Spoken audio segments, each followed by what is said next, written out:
Good morning, Megapodlings. Crazy Joe here on a beautiful Saturday morning. I am in Philadelphia, outside the Ritz 5 movie theater. There is a documentary that opened last night called Three Identical Strangers. I saw the trailer for this several months ago, and it looks great. I don't know if you've heard of it. It's obviously not a huge blockbuster film. It's a smaller release. But if you have not heard of Three Identical Strangers, I highly recommend that you Google it and look at the trailer. It looks like it's one humdinger of a story, and I have been very anxious to see this movie, which is all true because it's a documentary. Unfortunately, it's a small release and it's only playing in the city, which means I had to travel into the city to see this. And anyone who knows me knows I hate coming into the city. I don't have any objection to being in the city. The city is fine. I don't mind being here. It's driving here and finding parking here that I take issue with. So I would always rather see a movie in my neighborhood. But this was the only option, and I really wanted to see it. Another downfall is I have MoviePass, so I don't have to pay for my movie ticket, but I have to pay for parking. I may end up paying more for parking than the ticket would have cost, because it's a matinee show, you know. But it is what it is. Let's go see this movie. There's the movie poster. Right there. That's the poster.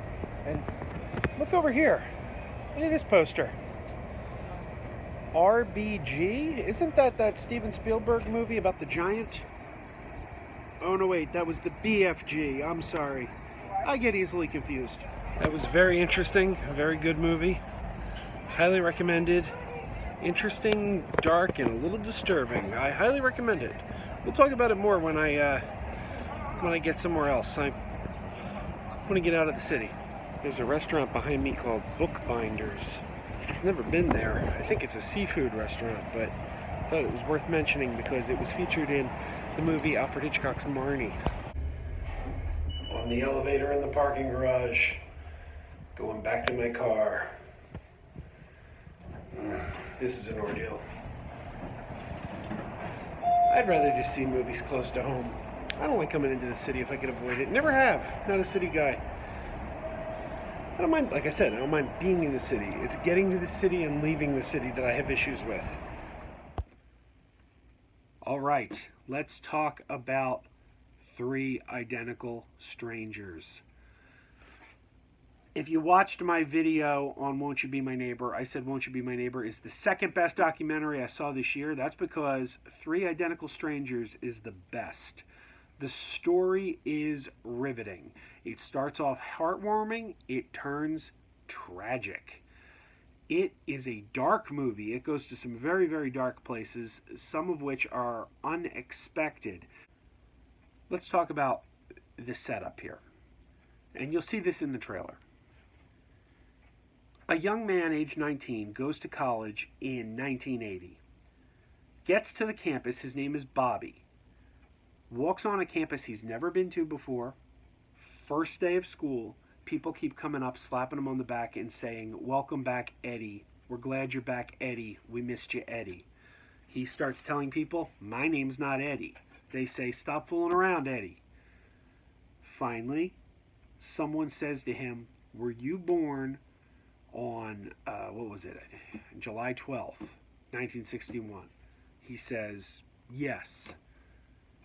"You have a twin brother." This guy then finds out he is a twin who was separated at birth. Meets his twin for the first time at age 19. They end up on the front page of the paper, twins reunited. Story goes to press. Another guy by the name of David sees the two twins on the cover of the newspaper, and it's him. And he says, "Oh my God, I'm the third brother." Contacts them, says, "Guess what, guys? You're triplets. I was separated too." They're now reunited. They become minor celebrities, kind of hit the talk shows. They hit Phil Donahue. They're on with Tom Brokaw. There's magazine articles written about them. They even have a cameo appearance in a movie together. Then things take a dark turn. And this is where we get into spoiler territory. Now, here is the big question. Can a documentary have spoilers? because I want to talk about some of the plot turns that happen in this movie. But this isn't. There's no plot. It's not. It's not a story. It's reality. It happened. These are real people, and their fates are part of the historical record. So if I tell you what happens to these people, am I spoiling the documentary? I don't know. Can a documentary have spoilers? That's a question I don't have the answer to. But I am going to talk about some of the things that happen late in the movie, some of the revelations we get in this movie. So we will count it as a spoiler warning. You decide, can a documentary be spoiled? Or is the fact that it's part of the historical record mean it's not a spoiler? You decide. Because I'm going to talk about some of these things now. 5, 4, 3, 2, 1. Spoiler time. I warned you. So we find out that their splitting up and going to different families was orchestrated. It was part of a test, a scientific study to see how twins operate in different environments, kind of to test nature versus nurture, how much is genetic, how much is our environment. Except they're unwilling participants. Nobody asked them. Nobody told the people who adopted them that this study was going on. And as the movie goes on, we find out more and more disturbing things, such as all three brothers, separated, would smack their heads against the crib at night to go to sleep.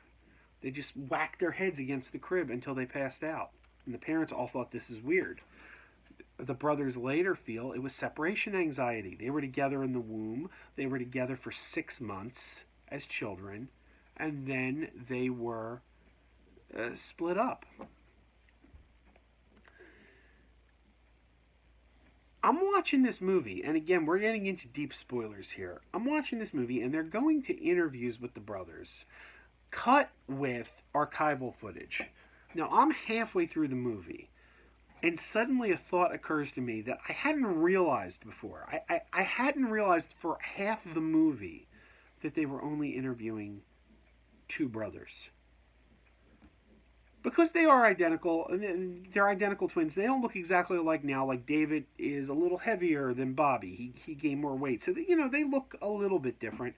But the facial features are the same. And then you're going to the archival footage, and they all look the same when they're younger.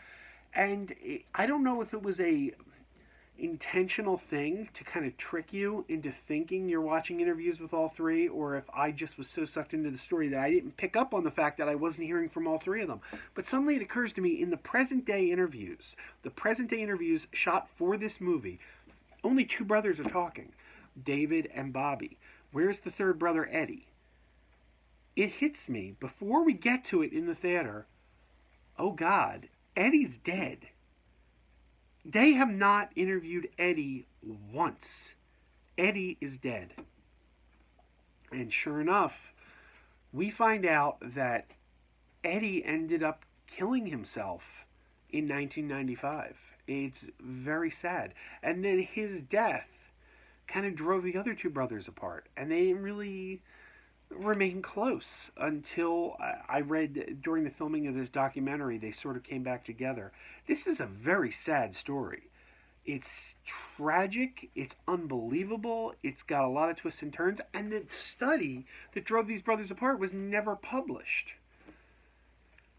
I was annoyed I had to go into the city to see this movie, but it's one of the best movies I've seen all year. It is one of the best documentaries I've seen in years, and I can't recommend enough that you go see 3 Identical Strangers. This is as good as it gets. This is a great, great movie. Keep on wearing those pajamas.